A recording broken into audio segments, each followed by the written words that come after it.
Io sono veramente contento di essere venuto a questo Net Community, è veramente un'iniziativa bellissima, bisogna fare rete, bisogna farla assieme, noi come USL, ma insieme a tutto il terzo settore, insieme ai responsabili dell'OIC, insieme ai responsabili del Centro Servizi Volontariato, bisogna fare una squadra insieme, perché abbiamo tante criticità da affrontare e le affrontiamo bene solo se sono insieme. Come ricordavo all'inizio, c'è una cosa che dobbiamo combattere assolutamente, che è la solitudine dell'anziano. L'anziano arriva magari anche dal punto di vista fisico e sta bene, non possiamo lasciarlo da solo. Quindi deve entrare in questo circuito appunto di Net Community perché è una risorsa importante.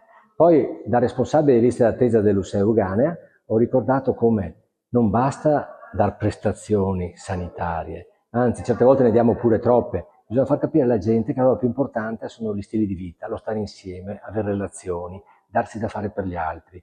Poi ovviamente curiamo le malattie, questo è ovvio, però non basta solo curare le malattie. E la terza e ultima cosa che ho voluto sottolineare è che sta cambiando anche il tipo di assistenza sanitaria. Per esempio proprio oggi un medico di un quartiere di Padova ha dovuto cessare e io non ho potuto mettere un medico sostituto al suo posto.